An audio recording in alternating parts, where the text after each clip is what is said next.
সিলেট কৃষি বিশ্ববিদ্যালয়ের ছাত্র ওয়াসিম আফনানকে বাস থেকে ধাক্কা দিয়ে ফেলে হত্যার প্রতিবাদে সড়ক অবরোধ করে বিক্ষোভ করছেন প্রতিষ্ঠানটির শিক্ষার্থীরা। রোববার সকালে সিলেট কৃষি বিশ্ববিদ্যালয় ক্যাম্পাসে বিক্ষোভ কর্মসূচি পালন করেন ওয়াসিমের সহপাঠীরা। এই সময় শিক্ষার্থীদের আন্দোলনে একাত্মতা ঘোষণা করেছেন বিশ্ববিদ্যালয়ের শিক্ষকরাও। পরে 5 দফা দাবিতে দুপুর 12টায় সিলেট কেন্দ্রীয় শহীদ মিনার এলাকায় প্রতিবাদ সমাবেশ ও মানববন্ধন কর্মসূচি পালন করছেন শিক্ষার্থীরা। উল্লেখ্য, শনিবার বিকেলে সিলেটের শেরপুরে বাস ভাড়া নিয়ে হেলপারের সাথে কথা কাটাকাটির জেরে ওয়াসিমকে বাস থেকে ধাক্কা মেরে ফেলে দেওয়ার অভিযোগ উঠেছে। গুরুতর অবস্থায় তাকে সিলেট ওসমানী মেডিকেল কলেজ হাসপাতালে নেওয়ার পথে তাঁর মৃত্যু হয়।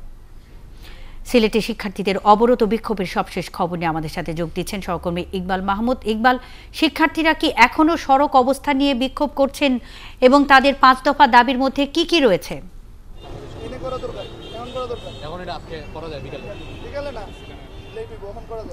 মুন্নি, শিক্ষার্থীদের আন্দোলন কিছুক্ষণ আগে তারা আপাতত মুলতবি ঘোষণা করেছেন এবং যে সড়কে তারা অবস্থান গ্রহণ করেছিলেন নগরীর চৌহাট্টার যে সড়ক, সেই সড়কের অবরোধ তারা তুলে নিয়েছেন এবং এখন কিন্তু যান চলাচল স্বাভাবিক হয়েছে। তবে তারা 3 দিনের আলটিমেটাম দিয়েছেন। তারা বলেছেন যে এই সময়ের মধ্যে তাদের যে 5 দফা দাবি, এই ঘাতক বাস চালক, হেলপার সহ যে সমস্ত দুর্বৃত্তরা আছে, হত্যাকারীরা আছে, তাদের ভাষায় তাদেরকে আইনের আওতায় নিয়ে এসে তাদেরকে বিচারের মুখোমুখি করতে হবে। এই দাবি সহ 5 দফা দাবি বাস্তবায়নের যে দাবিনামা, সেই দাবিনামাগুলো তারা ঘোষণা করেছেন এবং বলেছেন এই 3 দিনের মধ্যে এই দাবিগুলো বাস্তবায়নের পদক্ষেপ গ্রহণ করতে হবে এবং এই 3 দিন তারা ক্লাস বর্জন সহ পরীক্ষাগুলো তারা বর্জন করবেন এবং তাদের আন্দোলন কর্মসূচি পরবর্তীতে ঘোষণা করবেন। তবে কি কি দাবি রয়েছে এই বিষয় নিয়ে আন্দোলনকারীদের কয়েকজন আমার সঙ্গে যুক্ত হচ্ছেন, তাদের কাছ থেকে জানতে চাইব কি কি দাবি নিয়ে আপনারা এই আন্দোলন কর্মসূচি ঘোষণা করলেন। গতকালকে সিলেট কৃষি বিশ্ববিদ্যালয়ের মেধাবী শিক্ষার্থী 4র্থ বর্ষের অতিমধ্যে তিনি গ্র্যাজুয়েশন শেষ করেছেন, যাকে উদার পরিবহন নামক একটি বাস, সিলেট ময়মনসিংহ রুটের এই বাসটি পরিকল্পিতভাবে ড্রাইভার এবং হেলপার তাকে ধাক্কা দিয়ে বাসের নিচে ফেলে দেয়, যাকে আমরা ঠান্ডা মাথার খুন হিসেবেই ধরে নিতে পারি। তাকে হত্যা করা হয়েছে।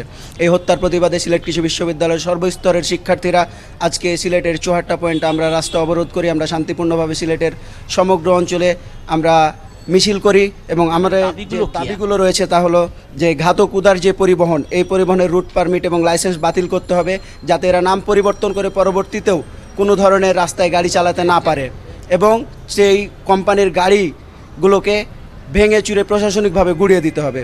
উদার পরিবহনের চালক এবং হেলপারের দ্রুত ফাঁসি কার্যকর করতে হবে। এটা হচ্ছে আমাদের সবচেয়ে জোরালো দাবি। এবং লাইসেন্স এবং ফিটনেসবিহীন কোনো গাড়ি মহাসড়কে যাতে না চলে, প্রশাসনের সেই ব্যবস্থা নিতে হবে। অদক্ষ কোনো চালকের হাতে গাড়ি তুলে দেওয়া হবে না। ড্রাইভিং এবং হেলপার হিসেবে অদক্ষ কেউ থাকবে না। আর শিক্ষার্থী সহ সকল সর্বস্তরের জনগণের নিরাপত্তা নিশ্চিত করতে হবে। আর আজকে আমরা আন্দোলনের মাধ্যমে যে কর্মসূচি দিয়েছি, আমরা আগামী 3 দিন বিশ্ববিদ্যালয়ের সকল ধরনের ক্লাস এবং পরীক্ষা বর্জন করেছি। আমরা আগামী 3 দিনে কী ধরনের কর্মসূচি করব তা আমরা পরবর্তীতে সিদ্ধান্ত নিয়ে জানিয়ে দেব এবং আমরা আলটিমেটাম দিয়েছি প্রশাসনের কাছে আগামী 3 দিনের মধ্যে আইনি প্রক্রিয়ায় নিয়ে এসে তাদেরকে দৃষ্টান্তমূলক শাস্তির ব্যবস্থা। ধন্যবাদ সোহেল। মুন্নি, আপনি শুনছিলেন আন্দোলনকারীদের একজন নেতা, তিনি বলছিলেন যে 3 দিনের মধ্যে যদি তাদের যে দাবিগুলো রয়েছে সেই দাবিগুলো পূরণ করা না হয় তাহলে। ইকবাল, আমরা শুনছিলাম এক সহপাঠীর কথা। আপনি থাকুন আমাদের সাথেই, আমরা আবারও এই বিষয়ে আপনার কাছে আবারও ফিরব বিস্তারিত তথ্য পেতে।